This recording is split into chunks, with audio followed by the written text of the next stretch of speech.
semana passada, eu me preocupei mais em fazer uma introdução. Eu citei alguns versículos bíblicos, mas eu citei porque é um esboço temático, é um sermão temático, e eu citei para dar amparo ao que eu estava falando. Eu não quero aqui, o púlpito não é lugar de fazer meramente um sermão filosófico ou um sermão científico. Não. O púlpito é lugar da gente falar as coisas em função da Bíblia, em função da palavra. E é isso que eu estou fazendo. Porém, a introdução foi um pouco mais científica, a nível de lógica, a nível de filosofia, mas tudo isso tem base na Bíblia, e é o que a gente vai buscar. Hoje eu vou procurar aprofundar um pouco mais esses conceitos em função da Bíblia. Vamos orar para a gente começar? Feche seus olhos. Senhor, nós te agradecemos por essa oportunidade, Senhor, de estarmos aqui na Tua casa meditando sobre a verdade. E a própria Tua palavra diz que a Tua palavra é a verdade.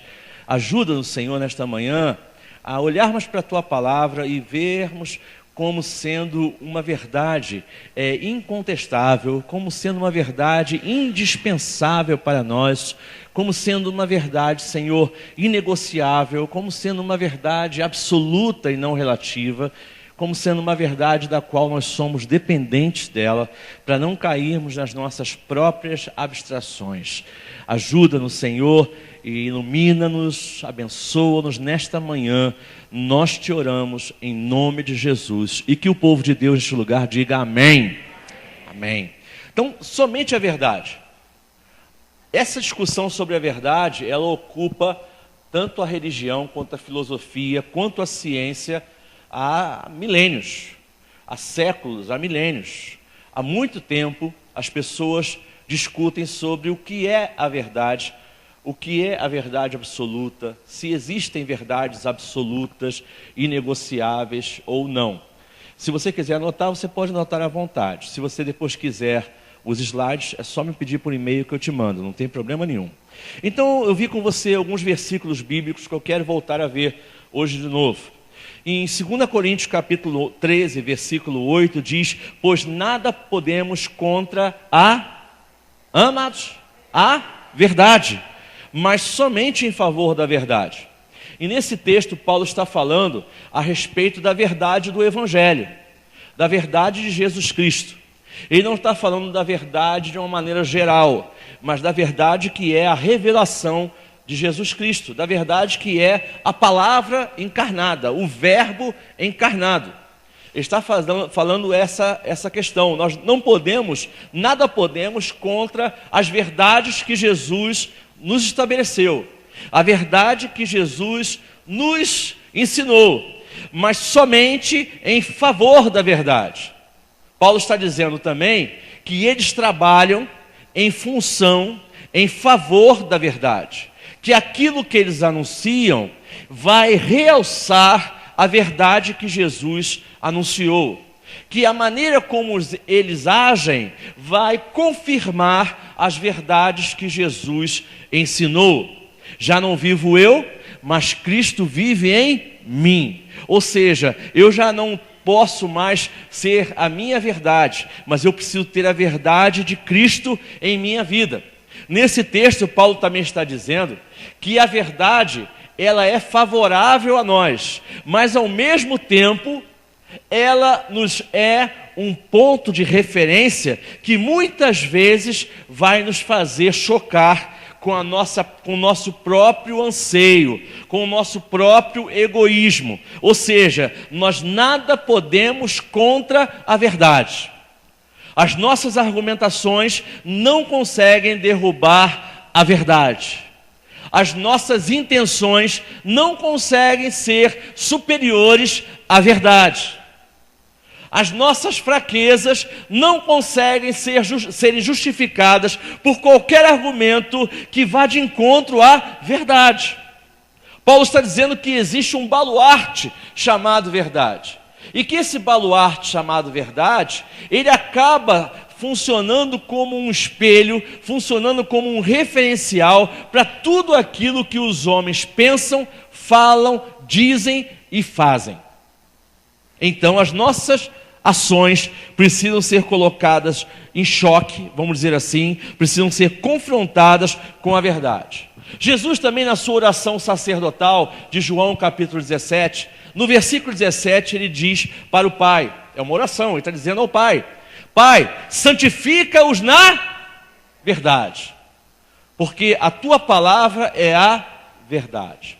Santifica-os significa separa-os, purifica-os na verdade. E eu te pergunto, é possível ser santificado na inverdade? É possível ser santificado no engano?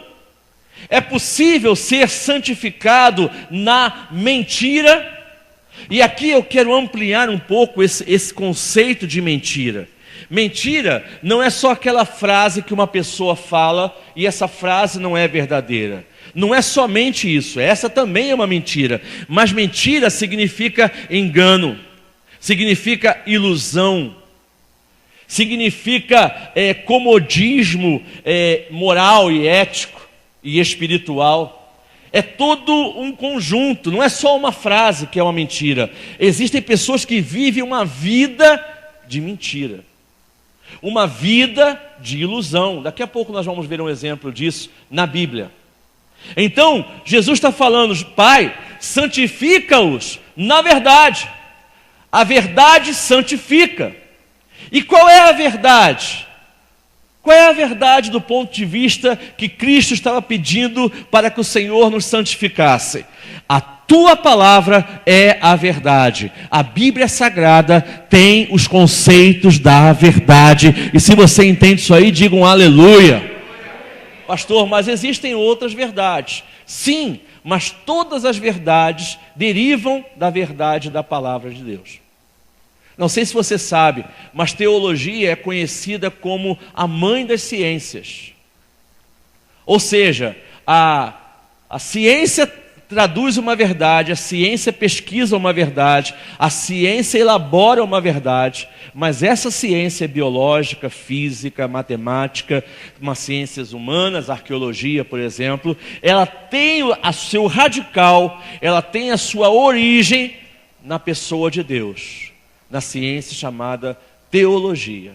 Ela é a mãe de todas as ciências. Então a tua palavra é a verdade. Semana passada eu estava aqui falando que os conceitos de moral são por causa da palavra de Deus. Por exemplo, o homem nasce, o ser humano, seja ele de qual religião for, ele nasce com o conceito de que matar é pecado.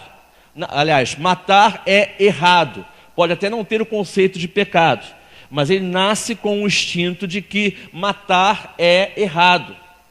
Durante o seu crescimento, ele pode até mudar o seu conceito, por questões culturais, aonde ele vive, por questões religiosas, como os muçulmanos, por exemplo, para quem morrer e matar é uma ida para o paraíso, é uma martirização, aquele que assassina. Mas inato, a pessoa vem do berço, ela nasce com a postura moral de que matar é errado.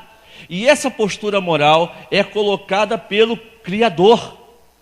Ela vem do Senhor. Todo ser humano nasce com essa e com outras questões morais intrínsecas a si mesmo. Na elaboração da personalidade, na demonstração do temperamento, é que vão aparecendo outras situações e outras deformações da verdade. Mas a tua palavra é a verdade. Você pode dizer isso à Bíblia? Fale mais forte aí, a Bíblia.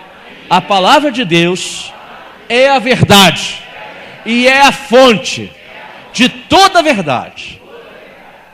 É interessante isso. Ela é a verdade e ela é a fonte de toda a verdade posterior às verdades bíblicas. E conhecerão a verdade, e a verdade os libertará. João 8,32, esse versículo é famoso, e ele fala da verdade que é Jesus. Mas Jesus somente não é a verdade. A verdade não está só em Jesus. A verdade não está só na palavra de Deus.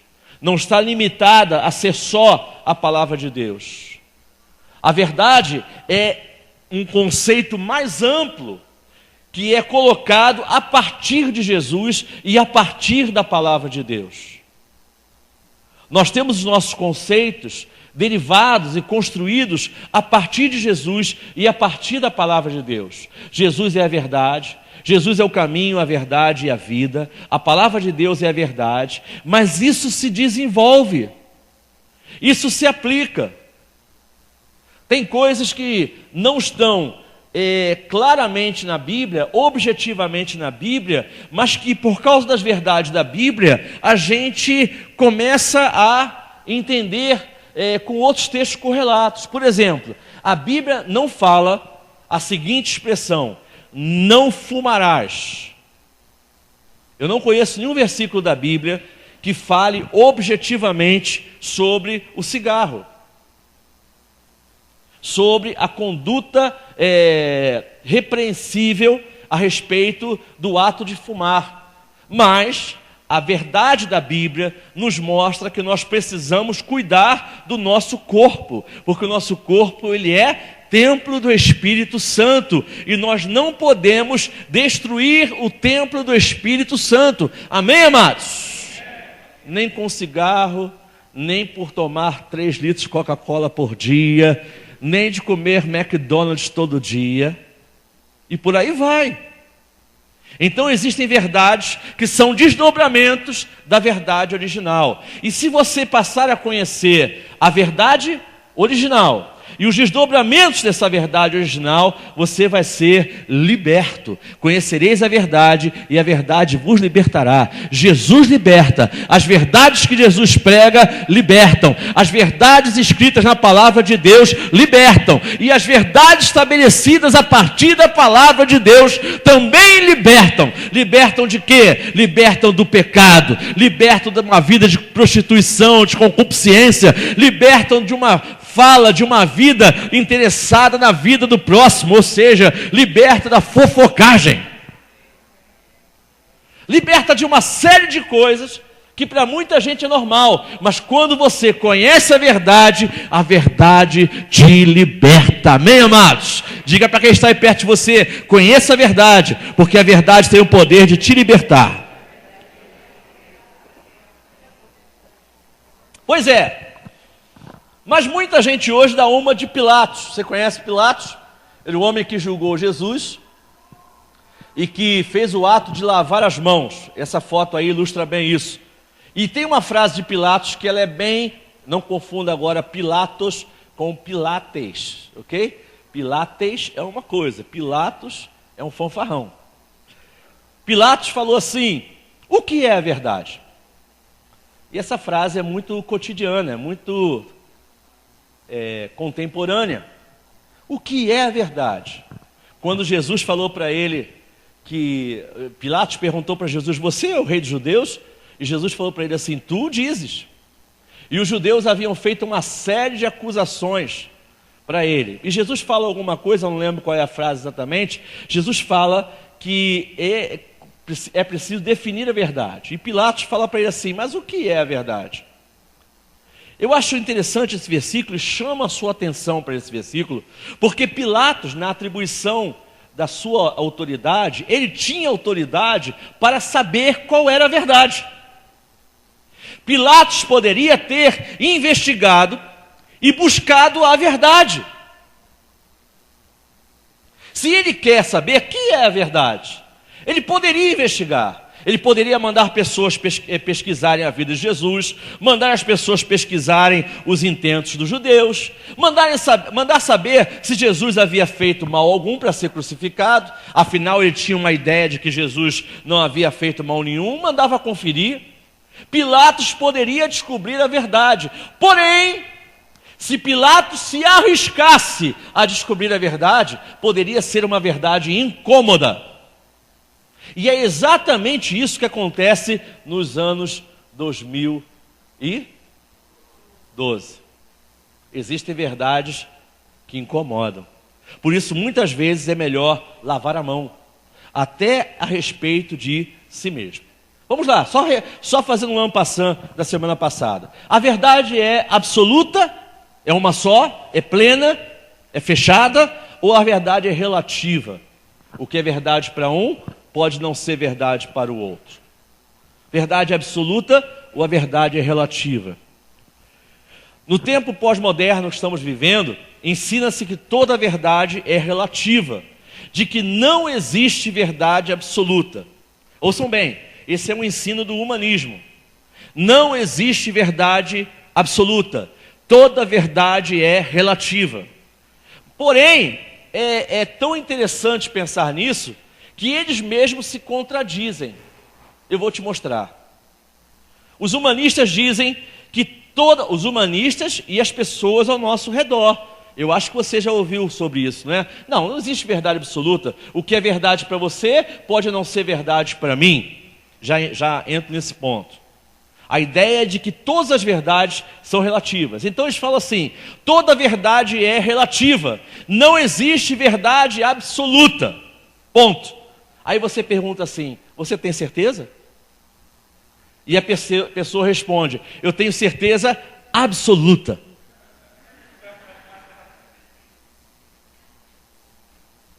Ou seja, eles dizem não haver verdades absolutas, mas eles fazem da sua afirmativa em relação a que só existem verdades relativas, eles fazem dessa afirmação uma verdade absoluta.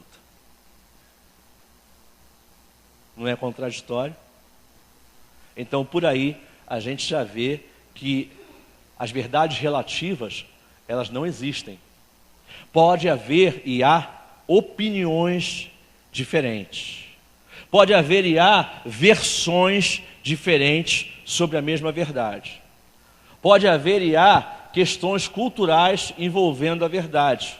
O que é verdade aqui no Brasil não é verdade lá na China, não é aplicada da mesma maneira lá na China em função da cultura, em função do poder, em função da religião. Mas lá é verdade absoluta.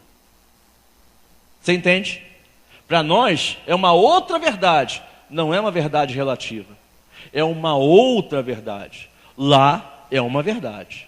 Aqui é outra verdade. Mas as verdades são absolutas. E eles fazem disso uma verdade absoluta, inegociável. Mas isso faz parte de um processo de desconstrução de todo tipo de verdade. Por quê, amados? Primeiro, se eu admitir, se eu viver na base de que toda verdade é relativa, de que o que é verdade para mim não é verdade para você, eu viverei uma vida muito confortável no que diz respeito à moralidade, à ética, à espiritualidade, ao modo como me relaciono com as pessoas. Afinal, toda verdade é relativa e subjetiva. Quem não gostou, que coma menos. É algo muito fácil para quem prega isso, para quem ensina isso, para quem defende essa tese de que toda verdade é relativa. E quem defende essa tese geralmente tem um prazer imenso em conversar com outra pessoa que acredita que existam verdades absolutas, desconstruindo a verdade dessa pessoa. Ou seja, a partir do momento em que você engolir a ideia de que só existem verdades relativas, as suas verdades são desconstruídas. Nós estamos vivendo um processo satânico disso, neste momento, no século 21. O século 21, o século da pós-modernidade, está sendo conhecido como a era do vazio. A era de que os conceitos são totalmente esvaziados. E que quem não é tolerante com a verdade do outro é um intolerante. Mas é interessante que os ditos tolerantes não toleram aqueles que são, por eles dito, intolerantes. Ou seja, os ditos tolerantes não toleram quem tem opinião contrária. Já pensou nisso? Isso é importante porque faz parte da desconstrução de todo tipo de verdade. Isso assola as famílias, quando um filho pensa de uma maneira totalmente diferente como foi ensinado pelo pai, pela mãe. Isso faz parte de um casamento, quando o marido ou a mulher resolve pensar de maneira totalmente diferente do que foi combinado. Isso faz parte de qualquer relacionamento humano, porque se todas as verdades forem, preste atenção nisso, se todas as verdades forem relativas, hoje eu posso pensar de uma maneira e amanhã eu posso pensar de outra, porque afinal, tudo que eu creio é relativo. Tudo que eu creio é flexível. Eu não tenho verdades absolutas. Eu não tenho posturas definidas. O que eu creio hoje, posso não mais crer daqui a 10 anos. Então, como sustentar casamentos? Como sustentar amizades? Como sustentar a fé na mesma igreja? Como sustentar empregos se as verdades são desconstruídas, se não existem verdades? Se desconstruírem as verdades, prevalecerão as mentiras como verdades. Se desconstruir as verdades, prevalecerão as mentiras como verdades. No outro dia eu vi uma frase na internet que eu achei interessante. Ela dizia mais ou menos assim, eu não lembro dela inteira. Eu já vivi a época, o rapaz falando, eu já vivi a época em que ser homossexual era vergonhoso. Depois eu vivi a época em que ser homossexual era ser uma pessoa diferente. Estou vivendo a época em que ser homossexual é um direito e é um status. E ainda corro o risco, diz ele, ainda corro o risco de que viver a época em que ser homossexual vai ser obrigatório. Era uma piada que ele estava fazendo, mas ele estava mostrando como é que é a evolução da desconstrução das verdades. Você quer ter uma outra ideia? No Brasil, já se fez, não lembro se eu falei semana passada, já se fez há coisa de um mês, um casamento poligâmico. O primeiro casamento de um homem com 2 mulheres no cartório. No cartório. E as mulheres juntas lá, felizes da vida, e tudo bem, tudo legal, tudo tranquilex. Por aí você vai vendo a degeneração do conceito familiar. Isto é desconstrutivismo. Isto é relativização do que se chama família. Prevalecem as mentiras como sendo o quê? Verdade. Prevalece o que é errado como sendo o certo. Vamos lá para hoje. Por que a busca pela verdade é tão importante? Por que Pilatos deveria ter buscado a verdade? Por que a busca pela verdade é tão importante? Primeiro, porque a verdade tem raízes em Deus. Você pode repetir comigo? A verdade tem raízes em Deus. E tem. Toda verdade tem raízes em Deus, seja ela científica, ética, filosófica ou religiosa. Toda verdade tem raízes em Deus, seja ela científica, ética, filosófica ou religiosa. Amados, os cristãos não precisam temer o diálogo com a ciência, até porque a ciência é amplamente usada por Deus para comprovar os feitos do que Deus fez e faz. Alguém pode dar um glória a Deus aí? Glória a Deus! Estou lendo um livro maravilhoso que eu recomendo a você. O livro chama-se Não Tenho Fé Suficiente para Ser Ateu. Maravilhoso livro, recomendo você a lê-lo. E o livro, o livro fala, entre outras coisas, ele fala da teoria do Big Bang, tão defendida no meio acadêmico. E ele fala assim, é totalmente possível essa explosão que tenha gerado o universo. Ele começa a confrontar consciência, não com versículos bíblicos, embora o autor seja um baita de um cristão. Ele começa a confrontar consciência com a ciência, como não pôde haver a formação de tudo que há sem um projetista inteligente. A isso se dá o nome de teoria do design inteligente. Ok, havia um caos, tudo explodiu, tudo ficou sem forma e vazio, mas quem organizou todas essas coisas? Eu tenho nas minhas mãos um microfone. O microfone é algo complexo. Tem transistores, tem captadores, ele tem fios que foram soldados. O microfone não se organizou a partir do nada e ao acaso, como os cientistas falam. O microfone precisou de um projetista.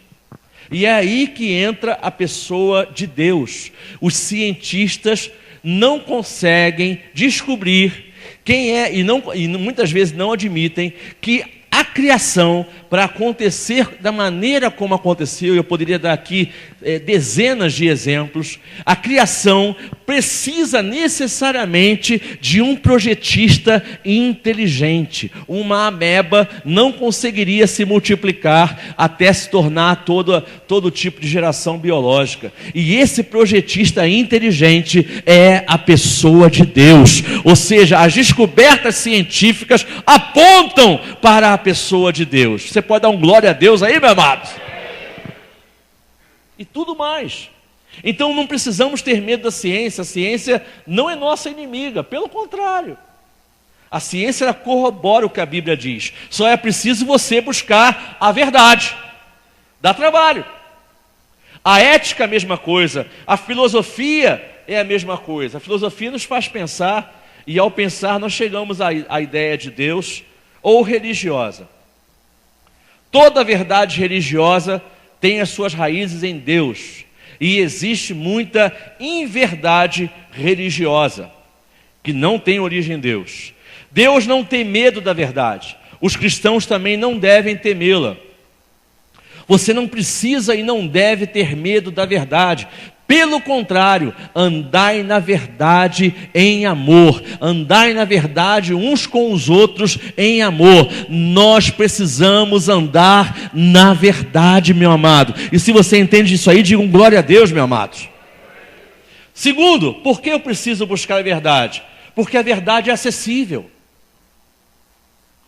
Tem gente que acha que nunca vai conseguir descobrir a verdade, mas não, meu amado. Se você investigar, se você buscar, você vai saber o que é certo e o que é errado.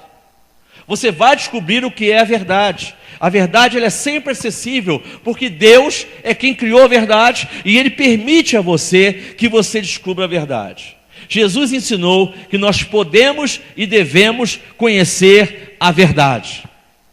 E a verdade ela é como um trilho. A verdade ela não é como um caminho pedregoso, que você ora pisa para cá e ora pisa para lá. Mas a verdade é um trilho, aonde uma vez você nela, você desliza, você anda mais rápido, o atrito é menor, a velocidade é maior, você anda mais suave, porque é muito melhor andar na verdade do que andar na ilusão. É muito melhor. Jesus ensinou que nós poderíamos. A questão é que cada vez menos as pessoas se preocupam com a verdade, por causa do politicamente correto. Sabe? Às vezes para você não magoar alguém, às vezes para você conviver melhor, entre aspas, essa é a ideia. Às vezes para você suportar uma certa convivência, um certo relacionamento, você prefere fazer o que o mundo aí fora chama de dar uma de João sem braço. Eu nunca entendi muito bem essa expressão. Essa vou procurar o que significa, qual é a origem dessa expressão, dar uma de João sem braço. Deve ter uma história por aí. Mas às vezes, ele era pagodeiro. Mas é interessante de perceber como é que às vezes é cômodo não mexer na verdade, porque a verdade pode ser um vespeiro. Nós temos a impressão de que a verdade pode ser um vespeiro. Mas não é isso que o Senhor nos ensina. O Senhor nos ensina a olharmos a verdade, encararmos a verdade, tratarmos a verdade, ou tratarmos os nossos defeitos em contraste com a verdade, e não vivermos uma vida de ilusão. Tem horas que você precisa escolher entre ser politicamente correto e espiritualmente correto. A Bíblia diz que é melhor obedecer a Deus do que obedecer a homens. Então é preciso descobrir a verdade e lidar com ela e valorizar. Terceiro, por que eu preciso descobrir a verdade? Porque Satanás é a origem e é a fonte de toda mentira. Isso aqui é forte. A Bíblia diz que o mundo jaz aonde? Em quem? No maligno. E a Bíblia também diz que Satanás, ele é o pai da mentira. Então olha como isso se fecha. O mundo jaz no pai da mentira. O mundo jaz, o mundo morre, o mundo é mortificado por aquele que lida, que gosta, que produz as mentiras. Toda mentira tem origem em Satanás, o pai da mentira. E não dá para você tentar refutar e negar isso, porque ele é o autor da mentira. Pode ser uma mentira de brincadeirinha, pode ser uma mentira cavernosa, pode ser uma mentira branca, como eu já ouvi essa expressão. Alguém já ouviu essa expressão? Ah não, pastor, isso é só uma mentira branca. Isso, além de tudo, é racismo. Não existe essa tal de mentira branca. Não existe. O que existe é mentira ou verdade. Vou além. Uma meia-verdade não é verdade. Portanto, uma meia-verdade é uma mentira. Talvez uma mentira incompleta, mas é uma mentira. Toda mentira tem origem em Satanás. Então eu quero fazer aqui um exercício com você. Quando você for pensar em mentir, você vai lembrar do que nós estamos falando aqui hoje. Da origem da mentira. Da tentação da mentira.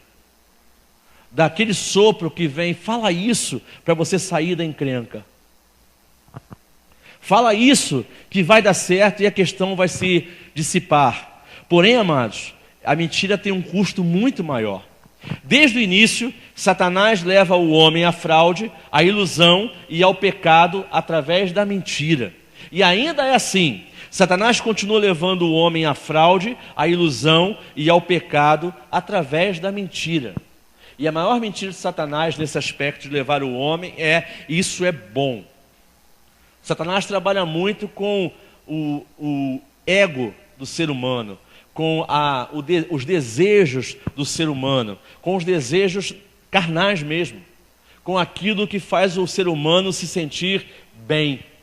Então ele coloca aí: olha, isso vai ser bom para você, isso é gostoso, isso é saboroso, isso é prazeroso. E então leva o homem à fraude, à ilusão e ao pecado através da mentira. Por isso é que você vê de vez em quando na televisão, essa semana acho que foram 3, pelo menos que eu saiba, 3 pais, aliás não foram pais não, foram 2 pais e um rapaz que não era pai da criança. Houve 3 estupros de vulnerável essa semana mostrados na televisão. Porque Satanás, de uma forma ou de outra, criou uma imagem de que aquilo seria bom para a pessoa, aquilo lhe daria prazer, um prazer doentio, mórbido, satânico, mas aquele é que seria a fonte do prazer. E não se engane não. Pode escrever aí o que eu estou falando. Com essa desagregação familiar, nós estamos perto, talvez aí uns 10 anos no máximo, da pedofilia no Brasil ser institucionalizada. No novo Código Penal, o aborto já está sendo liberado, o pequeno tráfico de drogas, de até 5 dias de consumo, já está sendo descriminalizado. Se engane não, nós estamos em meio a uma devassa social. Não duvido nada disso. Isso é fruto de quê, amados? É fruto de uma sociedade corrompida pela mentira e pela ilusão. Só que no própria oração de João 17, Jesus disse assim: não te peço, Senhor, que os tire do mundo, mas que os livre do mal. Nós podemos estar inseridos no mundo e não sermos envolvidos por esta situação que o mundo nos apresenta. Você pode, no outro dia que eu soube disso, há pouco tempo, através do jornal, ok? No outro dia que eu soube que na novela das 9, esqueci o nome agora, na novela das 9, tem um rapaz que tem 3 mulheres. É isso mesmo? Ah, você não vai confirmar, né? Só tem uma aí corajosa. 3 mulheres. E aí isso é uma matéria no jornal Extra, dizendo que ele tem as 3 mulheres porque ele gosta de sexo diferente. A normalização, a ilusão, o trocar o certo pelo errado. E isso vem lá desde o Éden, quando Satanás levou a Eva a pensar, e Adão também, a pensar em algo que Deus não tinha falado, mas como se Deus tivesse falado, e eles foram enganados pela sua própria cobiça. Por que eu tenho que procurar a verdade? Porque a mentira engana, ilude a nós e aos outros. Ela cria um modo de vida surreal, além do real. A mentira engana, a mentira ilude. Tem gente que é refém de uma vida mentirosa. Tem gente que é refém de uma vida iludida. E lá na frente, quando chegar lá na frente, é que ela vai cair em si. E então eu me lembrei do caso do jovem pródigo, do filho pródigo. E também consegui essa foto na internet, que eu achei essa foto bem bacana. Você reconhece a personagem da foto? Hein? Mas é a Barbie normal? Hã? Eu lhes apresento a Barbie terceira idade. A Barbie terceira idade. Achei essa foto fantástica. Inclusive em função do que a gente está falando aqui. Sabe por que eu achei fantástico? Porque durante décadas, nós vivemos o conceito de que a boneca Suzy, as irmãs aqui lembram da boneca Suzy? Hein? Pois é. Depois se transformou em Barbie. A boneca Suzy e depois a Barbie, ela sempre criou um estereótipo ilusório de que as meninas têm que ser loiras, altas, magras, lindas e que não envelhecem nunca. Ana Hickman realmente é muito linda. De um tempo para cá, criou-se uma Barbie negra. Ok, para fazer um politicamente correto. Porém, nunca se ensinou, nunca se deixou pensar que as belas envelhecem. E que a velhice não é feia. A velhice é natural. A velhice é uma consequência. Então tem gente que acha que vai ser Barbie a vida inteira. E quando chega aos 50, 70, vira aquela mistura de Barbie e piriguete. Você conhece alguém assim? Alguém que chegou a 50, 60, mas não tem a menor noção do que está fazendo? Tem ou não tem? Não é só mulheres não, tem homens também.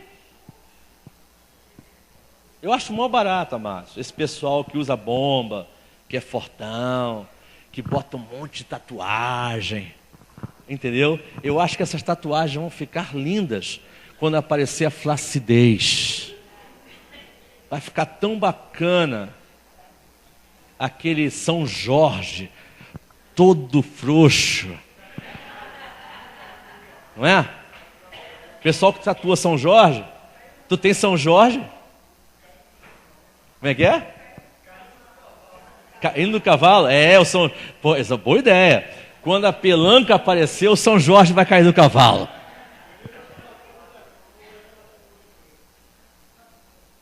Só misericórdia. Você quer ver como é que isso que eu estou falando é verdade? O que tem de pessoas fazendo 10, 15 cirurgias plásticas nessa meia-idade aí de 40 anos para cima, não está no gibi. Sabe por quê, amados? Porque essas pessoas acreditam que precisam ter um corpo que na verdade não é o corpo delas.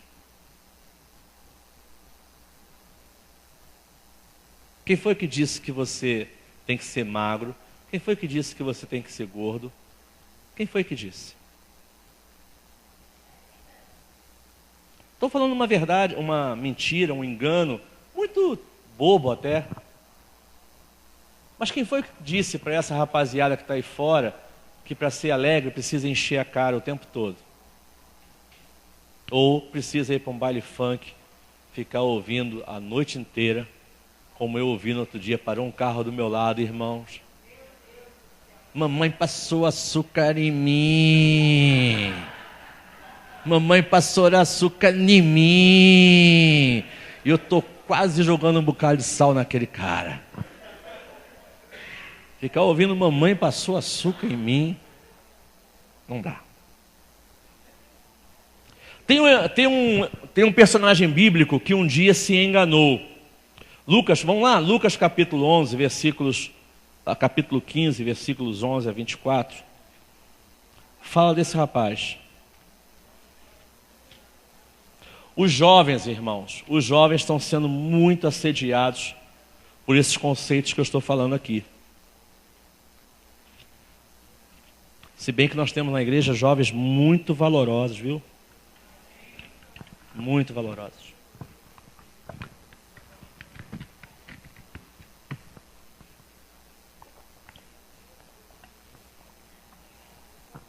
Lucas 15, 11, diz assim, Jesus continuou, um homem tinha 2 filhos.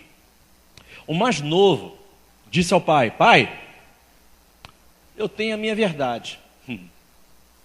Eu tenho a minha verdade. Eu quero a minha parte da herança.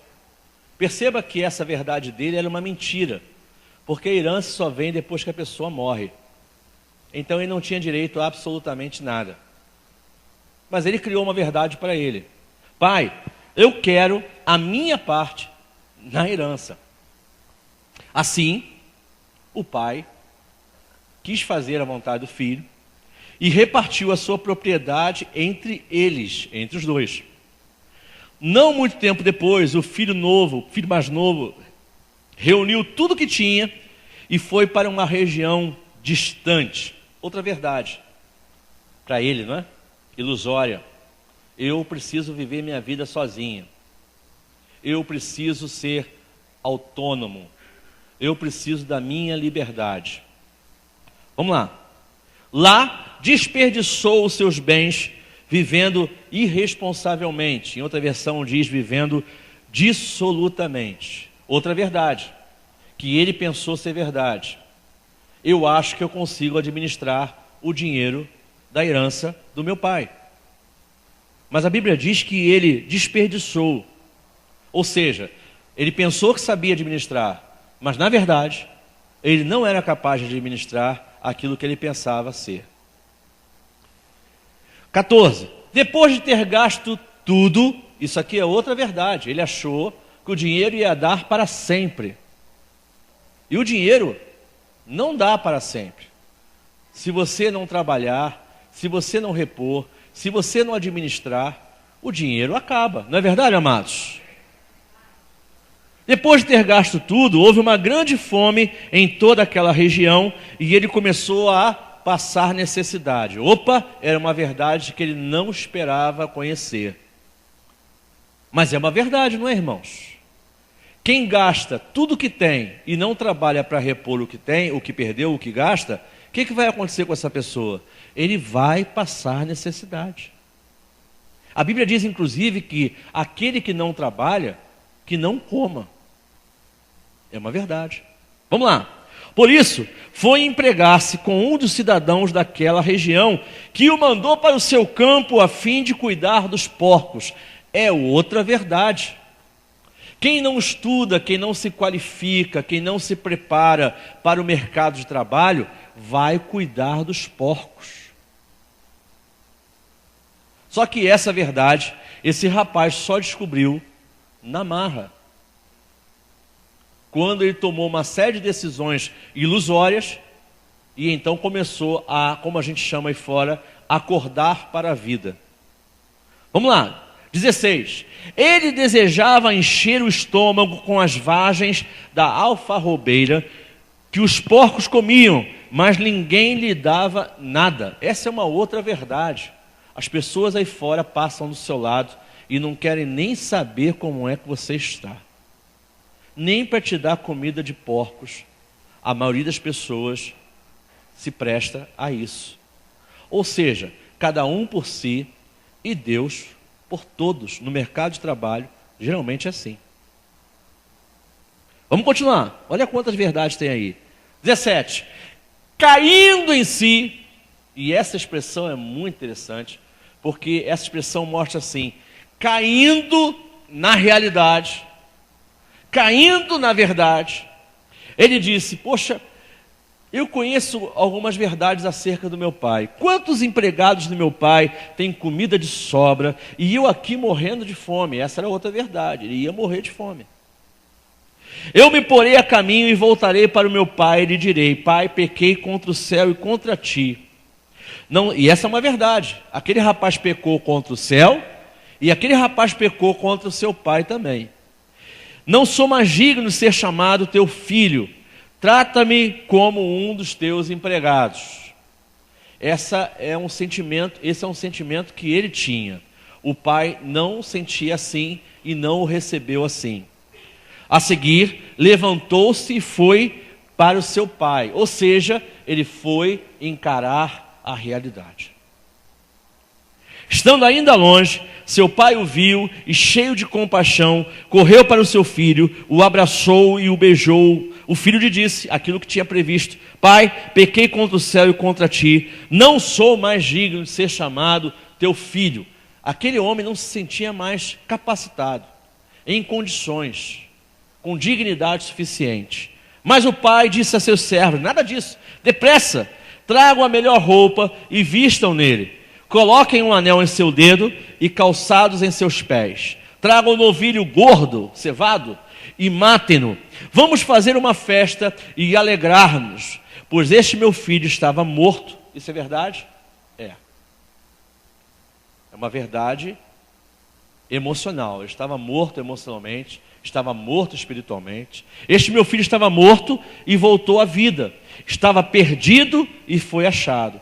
E começaram a festejar o seu regresso. Olha como esse texto mostra uma série de verdades que aquele rapaz se recusou a enxergar. E depois algumas verdades que a vida o fez enxergar. E depois ele usufruiu de algumas verdades absolutas que o pai lhes fez ver. Aquele rapaz já se achava não mais digno de ser chamado filho, mas na verdade ele era filho. E o pai o reconduziu à condição de filho. Quando a gente se recusa a viver uma vida de verdade, uma vida cristã de verdade, a gente vai, por algum tempo, andar dissolutamente, andar desorganizadamente e curtindo a vida adoidado, como aquele camarada aqui. Teve uma vez que eu preguei sobre esse texto e ilustrei como ele vindo para o calçadão de Copacabana. Você já esteve no calçadão de Copacabana à noite? É uma Babel, é uma Babilônia. Aquilo lá é horrível. Você sente demônios nos ares, você sente opressão satânica. É mercado de sexo para tudo quanto é lado, mercado de droga, mercado de bebida. É um negócio assim de louco. Aquele menino foi para uma Copacabana da época e curtiu muito, curtiu adoidado. Só que um dia os recursos acabaram e ele então teve que começar a cair na realidade. Ele começou a cair na realidade quando ele começou a querer comida de porcos, mas não lhe davam. Há uma frustração. Há muitas pessoas frustradas porque depois de viverem no auto-engano, caem na real. Mas amados, Deus é tão bom que mais cedo ou mais tarde chama cada pessoa para a realidade. E se você entende isso aí, diga um aleluia. Por que eu preciso buscar a verdade? Porque eu nada posso contra a verdade, mas somente em favor da verdade. Você quer evangelizar? Fale a verdade. Você quer argumentar com seu marido, com a sua esposa? Fale a verdade. Traga a verdade à tona. Você quer conversar com seu patrão? Fale a verdade. Argumente em cima da verdade. Porque nem você e nem os outros podem contra a verdade. Conheça a verdade e a verdade te libertará. Você entende isso aí? Diga um aleluia, meus amados. Verdade é uma força poderosa que poucas pessoas têm a coragem de usufruí-la porque ela tem um custo. A verdade tem um custo. 5. porque a verdade sempre liberta. Repita isso aí comigo: a verdade sempre liberta. Ah, pastor, mas já teve ocasiões em que se eu dissesse a verdade, eu ia me encrencar. Quando você opta por não falar a verdade, para não se encrencar, talvez você se livre de uma encrenca, mas arrume uma outra encrenca maior ainda. E não perceba. Você resolve a sua encrenca com o seu patrão, com o seu amigo, mas você arruma uma encrenca com Deus. Nós somos tentados a isso? Somos, amados. Somos sim. Não há um aqui que não seja tentado a falar uma meia-verdade, uma pequena mentira, né? A gente tende a diminuir o peso da culpa. Mas quando a gente cai nisso, a gente arruma uma encrenca com o Senhor. Muitas pessoas são enganadas por Satanás e seus falsos mestres para que não possam discernir a verdade do encarceramento, a verdade da liberdade do encarceramento. Ou seja, tem muita gente achando que está vivendo em liberdade, mas na verdade está encarcerado, está numa gaiola, porque acreditou em falsas verdades, acreditou em ilusões. Muita gente, mesmo dentro do meio da igreja. Nós não podemos desistir de buscar a verdade para nós e para os nossos, porque é a verdade que nos liberta. Não podemos abrir mão da verdade, nem em favor do nosso próprio deleite. Ou seja, mesmo quando a verdade aparentemente causar prejuízos para você, a busque. Modifique-se. Se amolde à verdade. Porque Jesus Cristo é o caminho, Ele é a verdade e Ele é a vida. Se amolde aos padrões de Jesus Cristo. Você entende isso aí? Dê um glória a Deus, meu amado. 6. Deus, por que a verdade, perdão, é 5. Porque a verdade sempre liberta. Deus, contudo, não nos força a sermos libertos. Deus permite que pessoas fiquem enclausuradas nas mentiras. Tem muita gente que conhece a palavra, mas está preso aos vícios do mundo. Tem gente que conhece a palavra, que está preso ao homossexualismo. Gente que conhece a palavra e está preso ao tráfico. Gente que conhece a palavra e está preso à mentira. Eu quero concluir com algumas verdades. A verdade é Cristo. A suma verdade, a maior verdade, a verdade principal é Cristo. E os seus ensinamentos espirituais, sociais, éticos e eternos. Irmãos, este manual, esta Bíblia, estes livros, chamados as Escrituras, são um verdadeiro cardápio, um verdadeiro guia para que você encontre toda a verdade de como você precisa se relacionar com o seu irmão, com as autoridades, com os seus familiares, com os seus patrões, com os seus colegas de trabalho, com os seus funcionários. Este livro contém todas as verdades que você precisa para viver neste mundo, em sociedade, na sociedade e também no mundo que virá. Este livro é um manual completo da verdade que liberta o homem de todo tipo de escravidão. É um livro completo. Eu sou o caminho, eu sou a verdade e eu sou a vida. Ninguém vem ao Pai a não ser por mim, disse Jesus. Segunda parte da conclusão, talvez o medo de se comprometer é que faça muitos fugirem da verdade absoluta, porque relativizar tudo é muito mais cômodo. Como eu já falei, é mais cômodo viver uma vida de verdades subjetivas, onde você pode pensar uma coisa hoje, mas que é uma verdade relativa, e amanhã você pode pensar outra coisa, que continua sendo uma verdade relativa, e que amanhã, se você precisar ser politicamente correto, você muda a sua verdade relativa. Afinal, ela é relativa.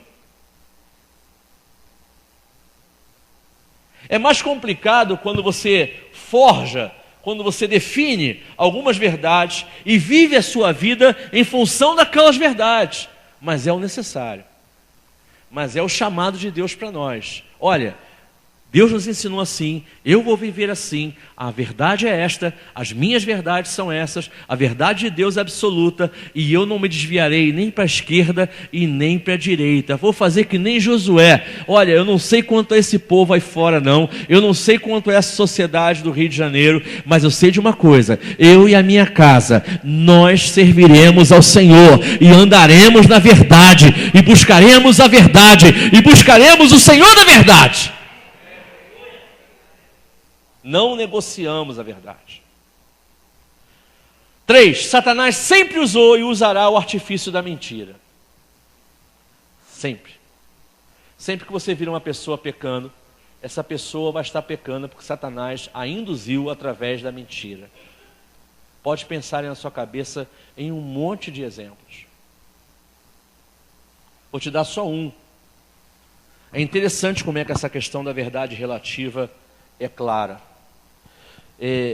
Nós vivemos algumas verdades morais e éticas que outras pessoas vivem, envolvidas na ideia, vivem de uma maneira completamente diferente. Vou te dar um exemplo.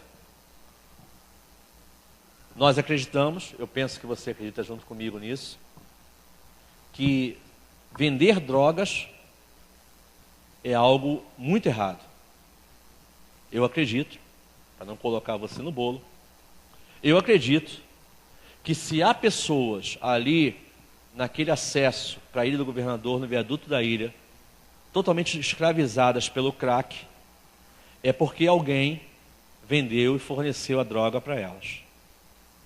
Se há uma degradação humana, é porque alguém produz essa degradação. Entenderam? Há um fornecedor que é culpado disso. Só que nós que convivemos no Rio de Janeiro, que convivemos perto de comunidades, alguns aqui vivem em comunidade, a gente sabe que essas pessoas, os traficantes, têm uma outra ética. Se você for conversar com eles, ou se você for conversar com alguém que conhece mais ou menos a forma de agir deles, eles têm uma outra ética. Vou te dar exemplo. Aquele que os denuncia é alemão e morre. Eles podem vender e viciar. Porém, se alguém da comunidade roubar por ali e for da comunidade, esse alguém é punido. Então pode destruir a vida de um monte de gente. Mas um outro tipo de serviço não pode ser feito. Não concordo nem com um nem com o outro, que fique isso bem claro. Mas o que me intriga é que eles não veem o quão danoso é a ação deles. Eles só veem a ação do outro. Eles só veem a verdade em função dos seus interesses. E por aí vai. Posso aplicar nisso, por exemplo, os políticos. Estamos aí à beira das eleições, não é? E os políticos estão aí demonstrando isso dia a dia. Satanás sempre usou esse artifício. Tem traficantes e tem moradores de comunidade, a Rocinha era uma delas, em que achava que o traficante, o chefe, o gerente do tráfico, era o maior beneficiário daquela comunidade, que protegia, que dava produtos roubados de caminhões inteiros. Enfim, o viam como alguém que era generoso. Satanás usa esse artifício da mentira. Dizer que uma verdade é subjetiva é uma mentira, porque toda verdade ela é absoluta e precisa ser buscada. Não se deixe enganar pelos sofismas, pelas mentiras que Satanás produz no meio da sociedade. 4. Mas quem pratica, um versículo bíblico, quem pratica a verdade, vem para a luz, a fim de que seja manifesto que as suas obras são feitas em Deus. Olha que versículo bacana. Quem pratica a verdade, vem para a luz, é percebido como alguém cujas obras são feitas em Deus, através de Deus. Meu amado, quer ser reconhecido como um homem de Deus, como uma mulher de Deus, pratique a verdade. Na verdade não há injustiça, na verdade não há falta de amor, pelo contrário, na verdade não há engano, na verdade não há corrupção das ideias, na verdade não há falta de direção espiritual. Pratique a verdade. E o último versículo, toda mentira aprisiona, mas a verdade sempre liberta, já falamos sobre isso. E o último versículo é o versículo de Romanos capítulo 12, versículo 2. Olha como esse versículo é contemporâneo, é para nós hoje. Não se amoldem ao padrão deste mundo, mas transformai-vos pela renovação da vossa mente. Vamos ler todo mundo junto? Vamos lá? Não se amoldem ao padrão deste mundo, mas transformai-vos. Aleluia. Por que esse versículo? Porque a sociedade na época de Paulo já fazia isso. Hoje ela faz de uma maneira muito mais eficiente. Ela tenta moldar o pensamento.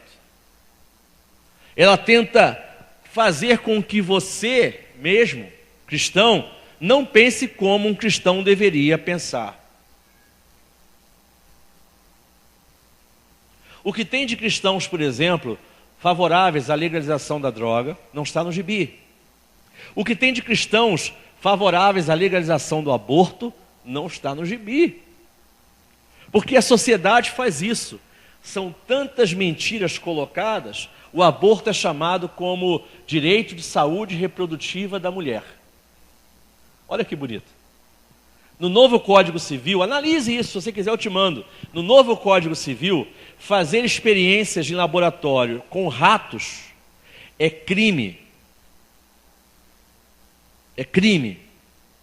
Cuja pena é maior do que um médico que fizer um aborto de uma criança de 7 meses. Ou seja, se um médico fizer um aborto de uma criança de 7 meses, ele incorre numa pena menor, que não vai para a cadeia, ele vai pagar, não é fiança não, é serviços comunitários, ele vai pagar serviços comunitários, mas ele é mais penalizado do que um cientista que utiliza ratos em laboratórios para fazer medicamentos. Ou seja, um rato vale mais do que um bebê. A sociedade vai amoldando essas coisas sem que a gente perceba. Sem que a gente perceba. E aí Paulo entra e diz assim, mas renovai-vos, mas transformai-vos pela renovação da vossa mente. É preciso que nós tenhamos uma mente renovada, transformada, adaptada às verdades bíblicas, porque as verdades bíblicas são inegociáveis. Desde que a Bíblia existe, desde que a palavra de Deus existe, não se negocia as verdades fundamentais da palavra de Deus. Amém, amados? Para terminar, só uma ideia, só uma frase. Haverá um dia em que todos seremos levados diante da verdade. Nenhum de nós escapa disso. Nenhum. Ou seja, a pessoa pode viver na mentira, na ilusão a vida inteira. Ok, é uma decisão dela e Deus permite, hein?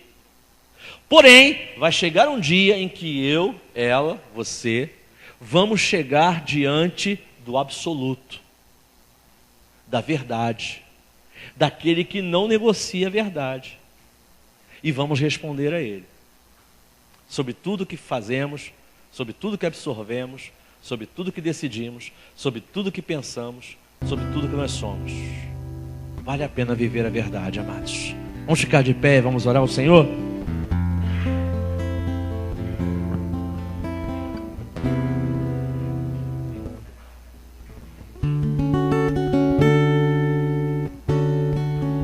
Formoso és, tua face eu quero ver, tua face eu quero ver,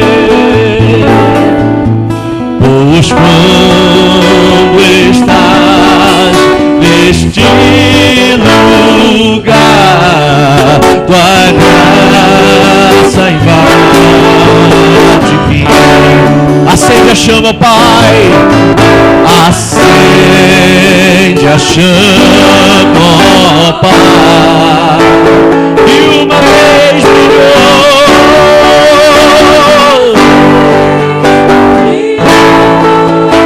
Vem limpar, brilhar, resplandecer o meu primeiro amor. Senhor, formoso és, Senhor, formoso és. A tua face eu quero ver.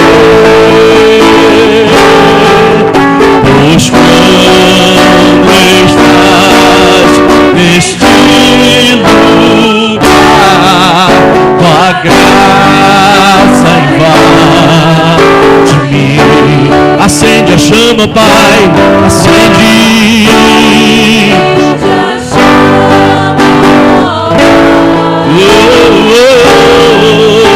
Que uma vez brilhou. Vem limpar, brilhar, resplandecer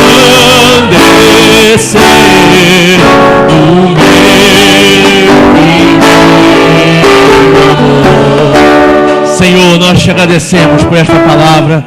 Ajuda-nos, Senhor, a viver em verdade, a falar a verdade, a descobrir a verdade, a ensinar a verdade em amor. Ajuda-nos, Senhor, a resgatar as pessoas que vivem nas suas próprias mentiras, que vivem nas mentiras oferecidas por Satanás. Ajuda-nos, Senhor, a mostrar que essas mentiras vão levar a um lugar de colisão com a verdade. Pai, ajuda-nos a sermos pessoas que falam do Teu Evangelho, que pregam o Teu Evangelho, que vivem o Teu Evangelho, e que a luz da verdade que está em nós possa não ofuscar ninguém, mas clarificar, para dar clareza à vida de muitas pessoas que nós amamos. Ajuda-nos, Senhor, suporta-nos, dá-nos orientação, dá-nos, Senhor, a Tua direção, porque Tu és o caminho, és a verdade e és a vida. Ajuda-nos a viver uma vida mais transparente, mais firme na Tua verdade. Ajuda-nos, Senhor, a termos coragem para não negociarmos a verdade, não sacrificarmos a verdade, porque queremos ser santificados na Tua verdade. Leva-nos para casa agora, Senhor, dá-nos descanso, dá-nos um almoço na Tua presença e uma tarde abençoada, que a gente possa voltar logo mais, Senhor, cheios de alegria da Tua presença. Em nome de Jesus nós oramos, e que a graça do nosso Senhor e Salvador Jesus Cristo, que o amor de Deus, o nosso Pai, que a consolação, o poder e as virtudes do Espírito Santo estejam sobre vós, amados irmãos, sobre todo o povo de Deus espalhado por toda a face da terra, agora e para sempre. Amém, amém, amém.